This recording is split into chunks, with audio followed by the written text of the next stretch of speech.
Os destaques da semana entre os julgamentos do plenário do Supremo Tribunal Federal você confere aqui na TV Justiça.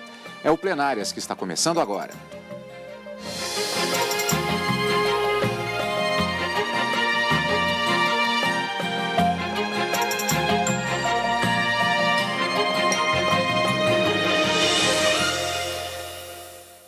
Normalmente nós apresentamos os destaques das sessões da quarta e da quinta-feira. Só que, Karina, que semana é essa? Nós temos destaques de tudo quanto é tipo. Nós temos, inclusive, questões que saem totalmente do âmbito dos julgamentos propriamente ditos do plenário, já que houve até manifestação do ministro Joaquim Barbosa em relação às manifestações que têm acontecido nas ruas. Temos posse de novo ministro, temos sessão de julgamento, determinação de prisão de parlamentar, semana movimentada. E aí da audiência pública que teve essa semana também aqui no plenário do Supremo Tribunal Federal. E uma característica, diante da posse do novo ministro do Supremo Tribunal Federal, Luiz Roberto Barroso, a sessão de julgamentos foi passada para na quarta-feira, foi realizada na quarta-feira pela manhã, e uma sessão de julgamentos com resultados bastante, vamos dizer assim, importantes para a nação, como você disse, com o julgamento e a condenação definitiva de um parlamentar em exercício no Congresso Nacional. O deputado Natan Donadon teve a expedição de mandado de prisão determinada ainda na sessão de julgamentos desta quarta-feira. Determinado o chamado trânsito em julgado, exato, nesse caso especificamente. Bom, vamos fatiar os temas da semana, portanto. O presidente do Supremo Tribunal Federal, ministro Joaquim Barbosa, destacou em entrevista concedida a jornalistas as suas principais posições em relação à reforma do sistema político. O presidente do Supremo Tribunal Federal, ministro Joaquim Barbosa, durante a entrevista coletiva no Conselho Nacional de Justiça, do qual também é presidente, relatou assuntos da conversa que manteve nesta terça com a presidente Dilma Rousseff. Segundo o ministro Joaquim Barbosa, os dois falaram sobre as manifestações de protesto que se espalharam pelo país e as medidas que ela propôs à nação na última segunda-feira. Partidos políticos. Há um sentimento difuso na sociedade brasileira, e eu, como cidadão, penso assim. Há uma vontade no povo brasileiro, especialmente dos mais esclarecidos, vou usar muito bem os verbos, diminuir ou de mitigar o peso. Volto a dizer, diminuir ou mitigar e não suprimir, tá?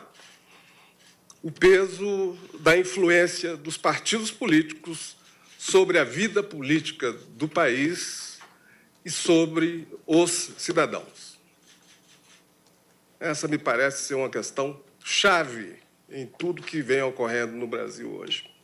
Reforma política. O que eu indago é o seguinte: num momento de crise grave como o atual, a propositura de reformas via emenda constitucional seria viável? Essas propostas já não tramitam no Congresso Nacional há anos. Houve, em algum momento, demonstração de vontade política de levar adiante essas reformas? Poder Judiciário. Uma reforma radical da estrutura de carreira do Judiciário brasileiro. Para quê? Mais uma vez, uso os mesmos verbos. Para suprimir, e agora é para suprimir mesmo, para suprimir ou mitigar o peso da política na evolução da carreira dos juízes em todo o território nacional. Plebiscito. Nós tivemos plebiscito em 1993 sobre o sistema de governo e tivemos plebiscito mais recentemente sobre referendo, na verdade, sobre desarmamento. É ilusório achar que um país com quase 200 anos de vida independente não tem autonomia para dar as respostas para as questões nacionais. O que falta no Brasil é dar ao povo a chance de trazer ele próprio essas respostas. E na manhã desta quarta-feira, na sessão de julgamentos, o plenário do Supremo Tribunal Federal decretou a prisão imediata de um deputado federal. Ele é acusado de peculato e formação de quadrilha. Na sessão plenária, os ministros decidiram pela imediata prisão do deputado federal Natan Donadon. A decisão foi tomada durante o julgamento de recursos da defesa do deputado. Ele foi condenado pelo plenário do STF em 2010 a 13 anos de prisão por formação de quadrilha e peculato. Antes do julgamento que o condenou, ele renunciou ao mandato, mas após a condenação, foi eleito novamente deputado federal. Ao analisar os recursos, a maioria dos ministros acompanhou o voto da relatora, ministra Carmen Lúcia. Para ela, a matéria já foi amplamente discutida pelo tribunal e os recursos são meramente protelatórios. A ministra votou pelo imediato trânsito em julgado da sentença condenatória e a emissão do mandado de prisão do parlamentar. Eu estou votando no sentido, senhor presidente, com as vênias dos que pensam em contrário, de não conhecer dos embargos de declaração. E, por considerá-los protelatórios, eu proponho o imediato reconhecimento do trânsito em julgado, determinando o lançamento do nome do réu no rol de culpados, a expedição do competente mandado de prisão. Apenas o ministro Marco Aurélio votou pela incompetência do tribunal para analisar o caso, por causa da renúncia do deputado antes do julgamento que o condenou. Assento que, enquanto não cessada a jurisdição, ela pode ser ferida e deve ser ferida, porque seria uma grande incongruência o tribunal estar convencido da respectiva incompetência absoluta e não declará-la. Em 2011, o plenário do STF condenou o ex-deputado federal José Fuscal de Cezílio, conhecido como Tatico, por sonegação de contribuição previdenciária e apropriação indébita previdenciária. Ele entrou com recurso alegando omissão do STF quanto ao pagamento integral do débito fiscal, realizado após a condenação, e buscando com isso a extinção do processo. O plenário está dividido. Para o relator à época, ministro aposentado Aires Brito, o pagamento posterior à condenação não altera o resultado do julgamento. O ministro Luiz Fux alegou que a quitação do débito ocorreu antes do trânsito em julgado e, com isso, extingue a punibilidade. O ministro Teori Zavascki, em seu voto vista, acompanhou o relator ministro Aires Brito. Já o ministro Gilmar Mendes acompanhou o voto do ministro Luiz Fux. Com isso, há um empate. Falta ainda o voto do ministro Celso de Mello e, por isso, o julgamento foi suspenso. Pois é, Karina, nós tivemos, aliás, reforçando, nós tivemos uma sessão única de julgamento essa semana. Normalmente as sessões que são realizadas pela manhã, elas não têm um intervalo. Começou por volta de 9 horas da manhã e se estendeu por algum tempo. Foi uma única sessão por conta exatamente do fato de que na quinta-feira nós tivemos toda uma maratona de sessão do Conselho Nacional de Justiça e tivemos também a posse, como vamos ver daqui a pouco, ainda na quarta-feira, dia 26. E teremos ainda a sessão plenária na segunda-feira, portanto, você vai acompanhar ao vivo direto do plenário. Bom, análise a respeito desta sessão plenária com diversas decisões do plenário do Supremo Tribunal Federal. Nesse caso, nós tivemos o julgamento definitivo do segundo embargo de declaração que tinha sido apresentado pelo parlamentar, pelo deputado federal Natan Donadon. Ele tentava mais uma vez convencer o Supremo Tribunal Federal de que a imputação, a condenação pelo crime de peculato e formação de quadrilha não deveria persistir. Mas o plenário, por maioria, acabou entendendo que não havia argumentos suficientes para refazer o julgamento e esse era o propósito desse segundo recurso que foi apresentado por ele. E com isso confirmou-se a condenação e, vencido apenas o ministro Marco Aurélio, que entendia que o Supremo Tribunal Federal não era competente para processar e julgar o parlamentar, porque à época do julgamento ele não era parlamentar porque havia renunciado o mandato. Então não justificaria, portanto, a competência do Supremo Tribunal Federal. Mas vencido o ministro Marco Aurélio, acabou se confirmando aquela condenação que já havia sido proferida anteriormente, inclusive com a determinação determinação imediata do trânsito em julgado, ou seja, a partir desse julgamento não cabe mais qualquer tipo de recurso, e a determinação da expedição imediata de mandado de prisão para o parlamentar, o hoje parlamentar, que hoje ele exerce o mandato também no Congresso Nacional, mas que diante dessa determinação da expedição de prisão deverá ser cumprido um mandado de prisão de forma urgente e imediata. Karina, ainda antes mesmo da realização desta sessão plenária, nós tivemos o encerramento de mais uma audiência pública. As audiências públicas são convocadas pelos ministros relatores de matérias afeitas ao plenário e que normalmente são temas polêmicos sobre os quais os ministros necessitam de subsídios e informações de especialistas para poderem se manifestar livremente a respeito daquele tema. O assunto da audiência pública, que foi encerrada nesta segunda-feira, divide opiniões de juristas e políticos. Mais expositores falaram a respeito do financiamento de campanhas políticas, tema tratado em uma ação direta de inconstitucionalidade movida pela Ordem dos Advogados do Brasil. A audiência pública sobre financiamentos de campanhas eleitorais começou na segunda-feira, dia 17. A intenção do ministro Luiz Fux era reunir o máximo de informações para que a Corte possa julgar com toda clareza a ação direta de inconstitucionalidade movida pela OAB, em que defende a extinção dos financiamentos em campanhas eleitorais por empresas privadas. Foram convidados mais de 30 expositores. No primeiro dia, manifestações divergentes em prol e contra a proposta da ação.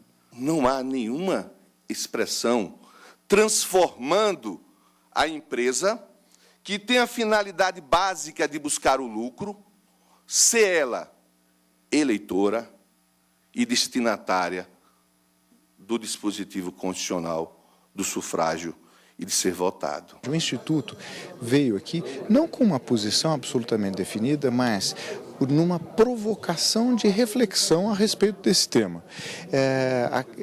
A questão que se debate hoje é se existe ou não uma inconstitucionalidade. No segundo e último dia de audiência, novos expositores de vários segmentos e, para a maioria deles, em nenhum país as campanhas eleitorais são financiadas sem participação do capital das empresas privadas. A professora de Direito Constitucional da Universidade Federal do Paraná, ao contrário da OAB, que promoveu a ação por considerar o financiamento de empresas inconstitucional, acredita que a iniciativa privada tem seu espaço nos processos eleitorais. Uma transparência muito mais efetiva, como, por exemplo, a divulgação online, em tempo real, de onde estão vindo os recursos, de onde estão sendo aplicados, permitiria que o eleitor fizesse uma escolha eleitoral mais consistente, verificando esses interesses. A partir do momento que o eleitor começasse a responder, por exemplo, não votando naqueles partidos ou candidatos que tivessem esse aporte financeiro tão efetivo de determinadas empresas, ou mesmo de todas as empresas, certamente nós teríamos um recuo do financiamento da política pelas pessoas jurídicas. Outros expositores também são favoráveis à contribuição das empresas nas campanhas eleitorais, mas com restrições. Não basta você definir se o financiamento será exclusivamente público ou será público e privado. Fundamental é definir como serão os limites das campanhas e como se dá a prestação, o grau de transparência da prestação dessas contas. Já para o promotor da Confederação Nacional do Ministério Público, o poder econômico das empresas no patrocínio de campanhas eleitorais é cada vez maior, sob o risco de comprometer o processo democrático. Lamentavelmente, não é a mera implicância com o poder econômico nas eleições, mas sim o reflexo que isso traz para a própria democracia, na medida em que as campanhas estão substituindo o diálogo, substituindo as propostas e as ideias pelo dinheiro posto nas campanhas, nós vamos produzindo mandatos ilegítimos, porque os eleitores não se identificam com o eleito e não se identificam com o eleito porque o eleitor não sabe o que o eleito pensa. O ministro Luiz Fux agradeceu a todos que vieram para a audiência pelas contribuições. Não há a menor dúvida de que nós estávamos aqui nesta tarde, já nessa segunda etapa da audiência pública, um valiosíssimo debate democrático, que muitíssimo influenciará na decisão da Corte, porque, muito embora não estejam presentes aqui todos os ministros, todos eles receberão o material referente a essa audiência pública. Quero agradecer mais uma vez a presença de todos e declarar encerrada esta sessão. E claro, quando o tema for julgado no plenário do Supremo Tribunal Federal, você vai acompanhar ao vivo, direto do plenário e, claro, também aqui no Plenárias. E veja no segundo bloco a posse do novo ministro do Supremo Tribunal Federal, Luiz Roberto Barroso.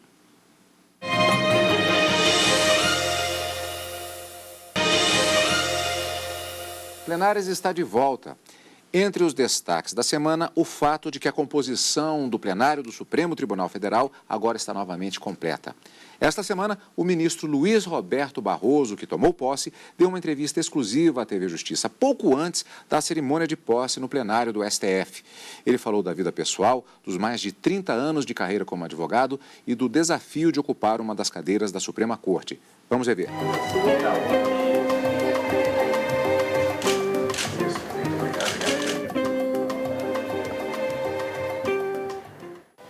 Ministro, depois de 32 anos de advocacia, na verdade nós temos uma troca. O plenário do Supremo, na verdade, não é propriamente uma novidade para o senhor, mas há uma troca significativa da tribuna de advogado para uma cadeira de ministro, para uma cadeira de julgador.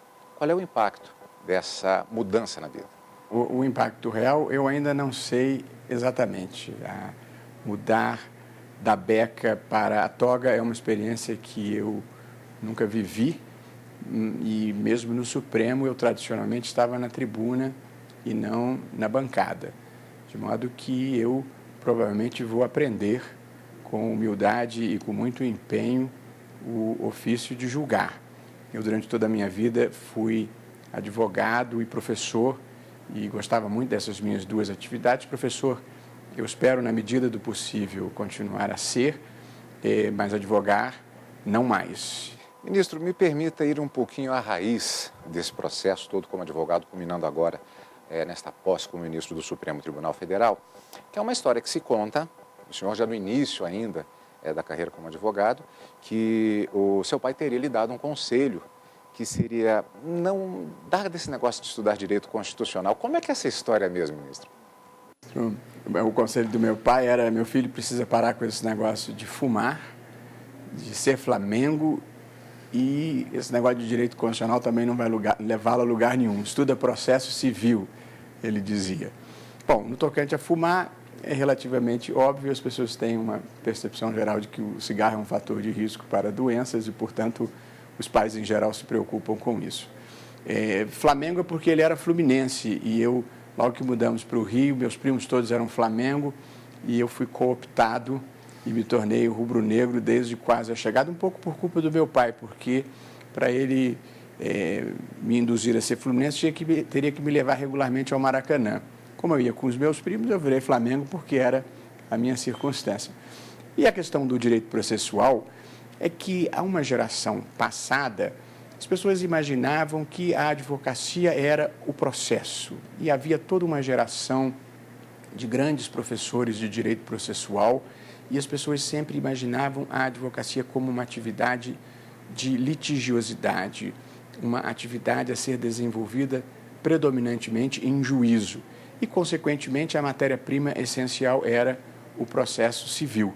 De modo que o conselho dele era um conselho coerente e compatível com aquela época que era final, talvez, dos anos 70, início dos anos 80. A opção pelo direito constitucional já se deu naquele momento, ainda no início da carreira, ainda na faculdade? Eu optei pelo direito constitucional como uma alternativa à atividade política. E eu, então, dividi o meu tempo na faculdade entre o estudo do direito e uma certa militância política pela restauração das liberdades democráticas no país. Quando eu me aproximei do final da faculdade, eu tinha que fazer uma escolha entre o direito ou a política.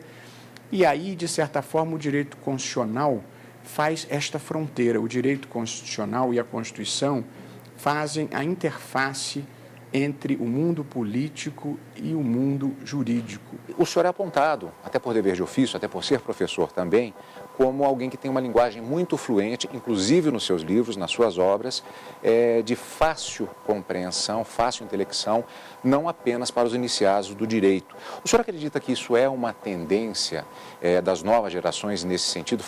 Isso faz parte de um processo em relação ao próprio processo de entendimento do direito? Eu procuro somente ser técnico ou excessivamente técnico quando inevitável.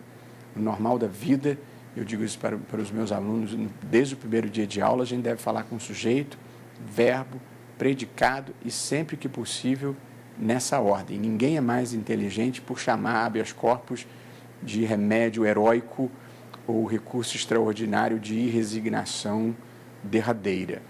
O direito já tem muitos problemas, já tem expressões como, sei lá, mútuo feneratício, ou no código anterior se dizia no aforamento, havendo pluralidade de enfiteutas, elege-se um cabecel. Já é ruim o suficiente para precisar piorar. O seu antecessor, ministro Aires Brito, era um poeta e defendia que os juízes devem estudar, devem ler poesia, pois isso desenvolve a sensibilidade até mesmo para julgar. Nós sabemos que o ministro também gosta de poesia. Eu gosto muito de poesia, talvez não tanto, e certamente não com a competência do ministro Carlos Aires, que é quase um profissional nesta área e um homem que tem um domínio e uma capacidade de trabalhar as palavras e de produzir frases que encantam, particularmente acentuadas. Eu não sei, eu não diria, assim, difusamente, que todo mundo deve gostar de poesia. A gente é bom no que gosta. Tem gente que gosta de poesia, tem gente que gosta de história, tem gente que gosta de psicanálise, tem gente que gosta de sociologia. As minhas sugestões são, dentre outras, Fernando Pessoa, eu acho que é uma boa leitura na vida. Para música, eu gosto muito de Caetano Veloso, Chico Buarque, também recomendo. Recomendo as tirinhas da Mafalda, porque a gente na vida não deve se levar excessivamente a sério, quer dizer, por tanta capacidade de rir das situações e, quando necessário, rir de si mesmo. Também faz bem à vida. De modo que eu não acho que haja uma regra, não. As pessoas são diferentes, existem diferentes maneiras de viver a vida boa, cada um é feliz à sua maneira. Tem uns que gostam de poesia, tem uns que gostam de esporte, tem uns que gostam de filosofia. Talvez, se a gente pudesse escolher na vida, aristotelianamente, a virtude está na mediania, um pouco de cada coisa é bom. Ministro, uma das belezas do colegiado é justamente a procedência variada dos seus componentes. Diversos estados, diversas entidades acadêmicas, embora o direito seja um só. E há uma curiosidade em relação à sua posse, que é o fato de que o senhor passa a compor uma espécie de bancada da UERJ. Soma-se justamente o senhor ao ministro Luiz Fux e ao ministro Joaquim Barbosa. Eu diria assim, o ministro Luiz Fux e eu fomos criados na UERJ, portanto, a nossa vida acadêmica foi feita lá. O ministro Joaquim Barbosa, ele não é uma cria da UERJ, ele estudou aqui na Universidade de Brasília, na UNB, depois ele esteve na França fazendo doutorado, eu até o conheci nessa época, eu tinha ido numa viagem acadêmica e ele estava lá fazendo o doutorado. E depois, quando ele voltou para o Brasil e se radicou no Rio, ele prestou um concurso para a UERJ. O concurso foi até organizado por mim, eu era chefe de departamento e fui presidente da banca. E ele, então, ingressou na UERJ já como professor e foi nosso colega, enfim, para honra nossa, um homem íntegro e tecnicamente qualificado. Lá é um ambiente povoado por pessoas que se gostam, que se admiram e que se ajudam. De modo que eu acho que nós criamos um lugar diferenciado mesmo. Eu tenho muito orgulho da UERJ. Ministro, o senhor sempre demonstrou uma tranquilidade muito grande da tribuna, falando aos agora seus colegas, ministros do Supremo Tribunal Federal, e em momentos importantes, decisões importantes, inclusive perfazendo a jurisprudência do país. O senhor nos contaria alguma história desse período? Houve algum momento mais difícil, talvez da tribuna, das expectativas durante os julgamentos? O que o senhor poderia nos contar de resgate desse período? Olha, a vida é feita de vitórias e derrotas, de bons e maus momentos. E conta a lenda que a gente deve guardar os bons momentos registrados em pedra e os maus momentos registrados em areia, que é para eles irem embora rapidamente. Eu talvez considerasse o meu momento de maior sofrimento pessoal aquele em que foi cassada a liminar que o ministro Marco Aurélio havia dado na ADPF 54, que era a da interrupção de gestação de fetos anencefálicos. Um dos meus momentos de maior felicidade foi a unanimidade na questão das uniões homoafetivas.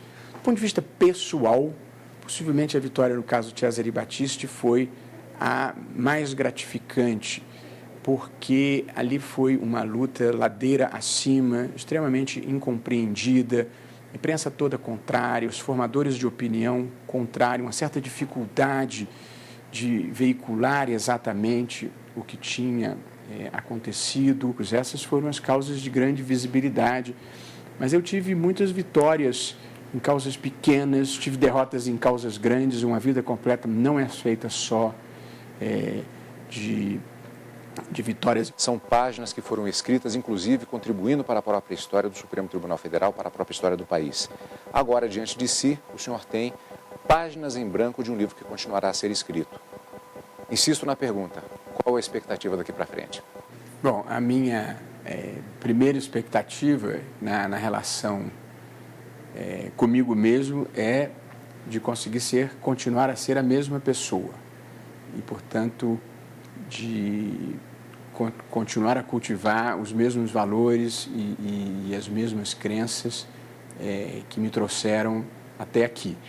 Eu passei a minha vida participando do debate público e, portanto, tentando convencer as pessoas, e agora eu estarei do lado das pessoas que, em algum momento, se deixarão convencer pelos argumentos e que, se possível, irá contribuir para criar teses que possam ajudar o Brasil a avançar.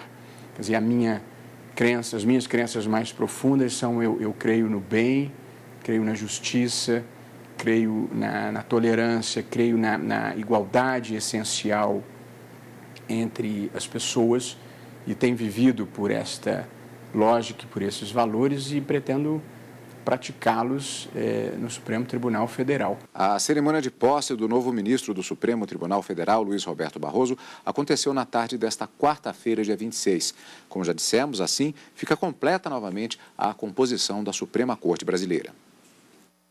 A cerimônia foi aberta pelo presidente do STF, ministro Joaquim Barbosa, que pediu aos ministros Celso de Mello e Teori Zavascki, o mais antigo e o mais novo membro da corte, que conduzissem Barroso no plenário.